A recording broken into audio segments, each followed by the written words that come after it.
Chronic lower back pain is terrible and debilitating. It's also usually very treatable. Now, after treating patients with chronic lower back pain for the last 2 decades, I've seen how patients with back pain sometimes fall into despair and they lose hope, frankly, because they think that they just aren't fixable, and so they can't see the light at the end of the tunnel anymore. Now, to be sure, there are times when back pain is very difficult to sort out. But there are also so many other times when I've seen patients that have gone down the wrong rabbit hole with their pain and they just never got properly diagnosed, and so they never got properly treated, and so really their despair is misplaced. Hello, I'm Dr. Grant Cooper at Princeton Spine Joint Center. Let's make sense of all of this together. There is a clear algorithm for most patients with chronic lower back pain. If you follow it, you usually end up with a happy, active, and pain-free patient. The algorithm is really just basic evidence-based medicine, but for whatever reason, it gets overlooked a depressing amount of time, leading to needless suffering by way too many people. Here's the algorithm. Number 1, suspect the disc as the source of the pain. Intervertebral discs cause about 40% of chronic lower back pain, making the disc the most likely source of pain just going off the numbers. When discs cause back pain, it's not because of a herniated disc. A herniated disc can move and irritate the nerve roots, which will then cause symptoms down the leg. When the symptoms are in the back, and when those symptoms are coming from the disc, it's because there's been a tear on the inside of the disc. Basically, your disc is like a jelly donut.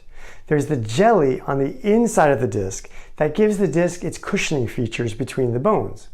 Now, that jelly inside the disc consists of what we call inflammatory proteins. When inflammatory proteins get next to nerves, they cause pain. But there are no nerve fibers in the middle of the disc.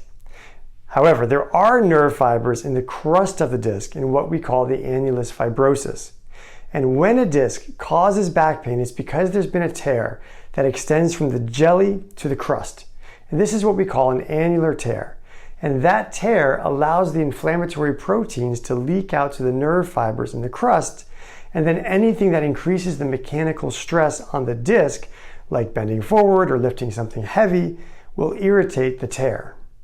Now, how do we diagnose whether or not a person's back pain is coming from their disc? Well, look, disc pain, it turns out, cannot be definitively diagnosed by taking a detailed patient history, doing a great physical examination. It can't even be definitively diagnosed with an MRI of the spine. Usually, patients with disc pain will have back pain that's worse with sitting, worse with bending forward, worse with lifting heavy things, and they'll feel better when bending backwards. Often, the MRI of the lumbosacral spine will show degenerative discs.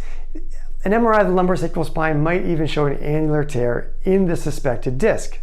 But as much as those features make any spine specialist heavily suspect the disc as the source of the person's pain, it's just not definitive.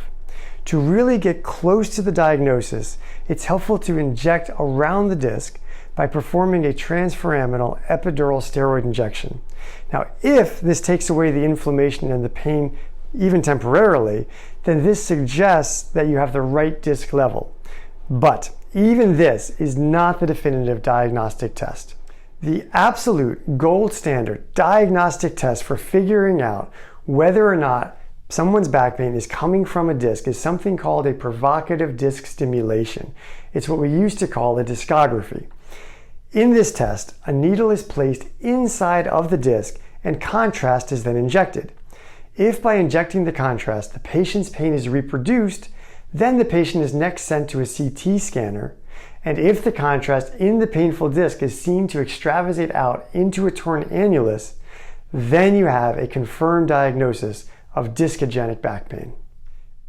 If the disc is ruled out as a source of pain, then you need to suspect the facet joints. Facet joints cause chronic back pain in about 30% of older patients and up to 15 to 20% of younger patients. This is a lumbosacral spine. This is the front, this is the back, and these are the little facet joints. Or you can just look here. Facet joints are small synovial joints located in the back of the spine. Now, like the disc, facet joints cannot be definitively diagnosed as the source of a patient's pain by a great history, taking a great physical examination, and or even getting an MRI of the lumbosacral spine. Usually, patients with facet joint pain will report pain that's worse with standing, worse with walking, worse with bending backwards, and they'll say they feel better when they're sitting and or bending forward. On an MRI, the facet joints might look arthritic, but all of these features are only suggestive of facet joint pain. They're not diagnostic. The gold standard diagnostic test for facet joint pain in the back is to inject the facet joints under X-ray guidance. Or more specifically, the doctor will block one of the small nerves exiting the spine, called the medial branch of the dorsal ramus, with a small amount of anesthetic. Now, when this injection of anesthetic temporarily takes away the person's pain, well, then you know you found the right spot. You could think of this as like if you had a really bad toothache and the dentist numbs your tooth. Well, if the dentist numbed the right tooth, then you could take a bite out of something without having any pain. If the dentist has numbed the wrong tooth, however, then when you take that bite, it's going to hurt. When you numb the nerve innervating the facet joint and the patient gets off of the procedure table, the patient should be virtually pain-free for as long as the numbing medicine is active. If the disc and the facet joints are ruled out as sources of pain, then you next need to suspect the sacroiliac joints. Sacroiliac joint pain accounts for roughly 10 to 15% of chronic lower back pain. Sacroiliac joint pain is typically experienced by patients at the lowest part of the lower back and in the buttocks. The pain from sacroiliac joints is often worse with sitting cross-legged, also worse with getting up from a seated position, but the pain can be rather variable. MRI of the sacroiliac joint for sacroiliac joint pain is not generally helpful for the diagnosis. An X-ray of the sacroiliac joints will show sclerosis if the underlying problem causing the pain is a disease called ankylosing spondylitis. But that's a very specific disease with a very specific presentation and not the typical case of chronic lower back pain. Still, for those doctors out there, doctors always need to keep ankylosing spondylitis as well as other rheumatologic conditions in mind. The gold standard diagnostic test of the sacroiliac joint is to inject it under X-ray guidance. If the pain goes away temporarily, then you found the source of the pain. If the pain doesn't go away temporarily, then you know the pain is coming from a different part of the back. Listen, it cannot be overstated. An accurate diagnosis is the most important first step in treatment, because without the right diagnosis, you really can't have an effective treatment. And all too often, I've seen patients who have gone for years and years without an accurate diagnosis. Now, sometimes this is because the doctors looked appropriately for the diagnosis, but it was just one of those rare cases that they just couldn't find one because, frankly, modern medicine doesn't have a diagnosis for certain things yet. But way too often, the answer is that the doctors just never appropriately searched for the diagnosis, but instead the doctors developed tunnel vision on one specific diagnosis that just turned out to be incorrect. But because they kept chasing a treatment for the wrong diagnosis, they never backed up to see the bigger picture, and so the true diagnosis was never found, and as a result, unfortunately, the patient suffered needlessly. The truth is, if you walk down an algorithmic diagnostic path for chronic lower back pain, you should be able to diagnose about 90% of people with chronic lower back pain with their true diagnosis. When it comes to treatment, in a nutshell, if you have discogenic back pain, most patients will get better with a combination of targeted physical therapy and image-guided injections. Now, if symptoms are persistent and debilitating despite aggressive conservative care, and if a provocative disc stimulation test confirms single-level discogenic disease, meaning all of the pain is being caused by one disc with a tear inside of it, then surgery actually has a very good track record for fixing this type of problem and should at least be considered. If the pain is coming from the facet joint, many patients will get better with physical therapy or physical therapy with image-guided injections. But if the pain is persistent and if the diagnosis is confirmed, then a procedure called radiofrequency rhizotomy, which is also called an ablation, is the gold standard treatment for facet joint pain. In this treatment, radiofrequency energy, which is basically an oscillating current at the end of a probe that goes back and forth really fast, it creates heat, and that's used to burn the sensory nerves going to the facet joint. So this makes it so that the facet joints might still be inflamed, but they can no longer communicate the pain from that inflammation to the brain. Now, the small sensory nerves do tend to grow back after about a year, but then if you need to, you can always just burn them again. Now, if the pain is coming from the sacroiliac joint, then again, most patients are going to get better with a combination of physical therapy and injections. But if the symptoms are persistent, then radiofrequency rhizotomy, or an ablation, works very well for sacroiliac joint pain as well.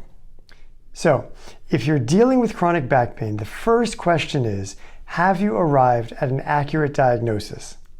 If you haven't, is it because the correct diagnostic steps were taken, but you landed in that 10% of people that we don't get a clear diagnosis for? Or, as is so often the case, did you just not have the correct diagnostic steps taken yet?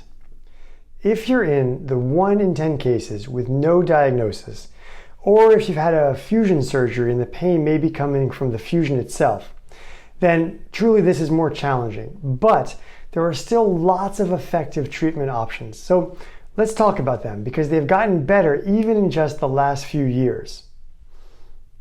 The most exciting advancements for difficult to treat chronic lower back pain is in the bucket of regenerative medicine.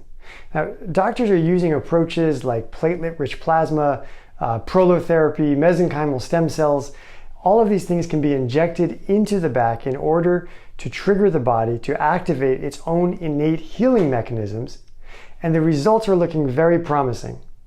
Now, the good thing about regenerative medicine is that all of these approaches are generally safe, and there are lots and lots of anecdotal reports of people who have reported terrific clinical results.